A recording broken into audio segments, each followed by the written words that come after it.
Ready to take your knitting to the next level? Not entirely sure how? This video is for you. If you are a new knitter, head on over to Very Pink Knits, watch like basically everything, and then you'll be ready to come back here. I love me a book, don't get me wrong, but sometimes you just want to watch or listen, or Control F on websites and go straight to a technique you need. Or just browse until you run across a technique that screams out at you or reminds you of a problem you forgot you had. The pioneer of describing stitch architecture, Technor is where I go when I want to understand why things behave the way they do. An incredible trove of clever bits, like the two-stranded long-tail cast-on if you never quite got estimating yarn. Tips to get rid of wonky hat tops, make tidier edges, sew in zips to absolute perfection, and get all those finishing details just right.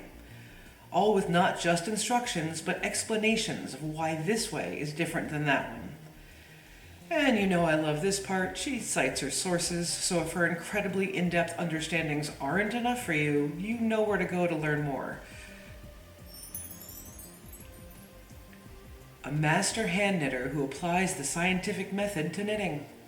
There's a lot to get through, but you'll come out of a fit video with a really deep understanding of garment construction, rather than just a few tips. Want to know what to do about cable flare? The subtle differences between yarn over techniques? Suzanne Bryan is the person to watch.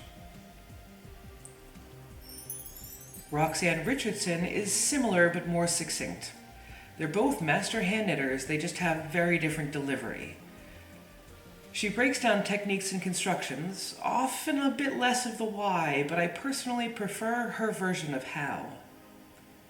Her comparison of different short row heel methods is fantastic, and she's a wealth of information on what I'd call mid-range skills. Beyond basic, but not quite advanced, she's the first place I go. And with almost 600 videos, you're sure to find what you need. This is more of a one-off, but it's still really useful.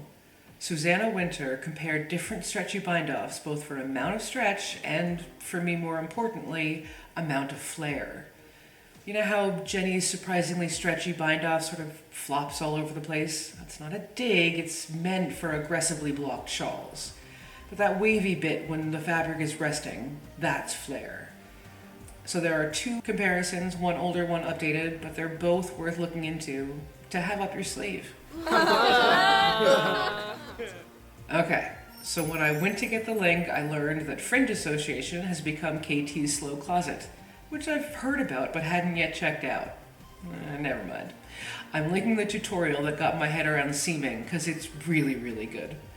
And an article on why you might want to add fake seams to a seamless sweater. Hint, you really might.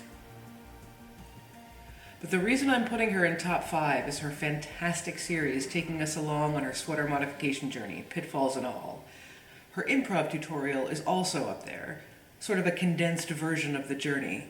And it turns out we share swatch philosophy too. Her first tip is the same as mine: meet the fabric, swatch to get to know the yarn. So there you go.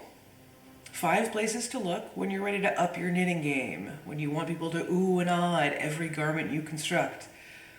Thanks for watching. See you later.